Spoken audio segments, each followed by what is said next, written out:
Kuanzia leo kwenye nyumba yako hautopungukiwa na kitu chochote.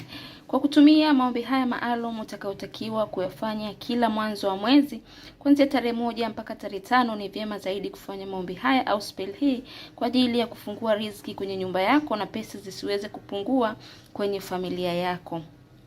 Hello, habari, karibuni tena katika channel yetu. Na kama wewe ni mgeni kwenye channel hii, please usisahau kubonyeza neno subscribe ili wa kwanza kuona kila tutakapokuwa tunaposti somo jipya.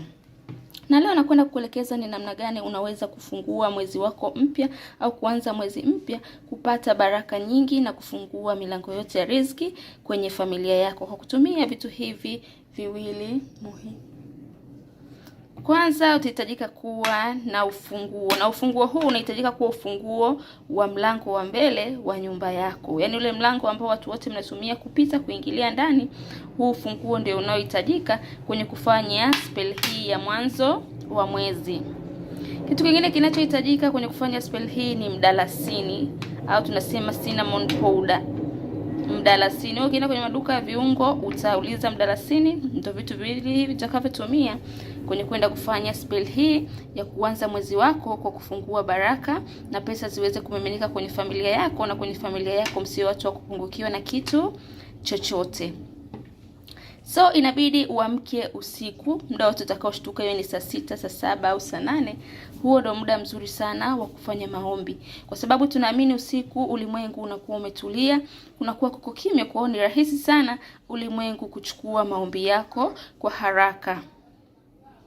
Utakachotakiwa kufanya, utachukua ufunguo wako na utauweka kwenye mkono wako wa kushoto. Kama jinsi mimi nilivyoweka ufunguo huu kwenye mkono wangu, ndivyo na wewe utafanya hivyo hivyo. Na utakapoweka ufunguo huu kwenye mkono wako wa kushoto, utachukua mdalasini huu na utamwagia hapa kwenye ufunguo. Kama hivi nilivyofanya, utachukua mdalasini utamwagia juu ya ufunguo wako. Kisha utakachotakiwa kufanya ni utafunika mkono wako pamoja na mkono mwingine, kisha utaanza kusugua ufunguo huu pamoja na mdalasini huku ukiwa unanuia maombi yako. Utaanza kunuia ukiwa na imani, ukianza kunuia mambo yako kwamba katika huu mwezi unavyoanza ndivyo na mimi mafanikio yakaongezeke kwenye nyumba yangu. Tusiwe watu wa kupungukiwa na pesa, tusipungukiwe na kitu chochote. Nyumba yangu iwe na furaha, kuwe na upendo. Utanuia mambo yako yote unayohitaji katika mwezi huo ulioanza. Utanuia huku ukiwa unasugua ufunguo huu pamoja na hii mdalasini, utasugua huku ukiwa unanuia. Na maombi yako maalum yawe kuongezeka kwa pesa kwenye nyumba yako, pesa zimiminike kwenye familia yako, msipungukiwe na kitu chochote, pia furaha na upendo na amani vikatawale nyumba yako katika huo mwezi. Maombi haya ni muhimu kuyafanya kila mwanzo wa mwezi. Utakuwa ukifanya hivi, unaamka usiku unafanya hivi, na baada utakapomaliza kusugua ufunguo huu, ukimaliza kunuia maombi yako, sasa utakachotakiwa ni utaenda kwenye mlango wako wa mbele ambao watu wote mnatumia kuingia ndani. Utautoa ufunguo wako, utauweka pembeni, utaufuta vizuri. Kisha utakaposimama kwenye mlango wako wa mbele, utatakiwa kuupuliza mdalasini huu kuelekea ndani.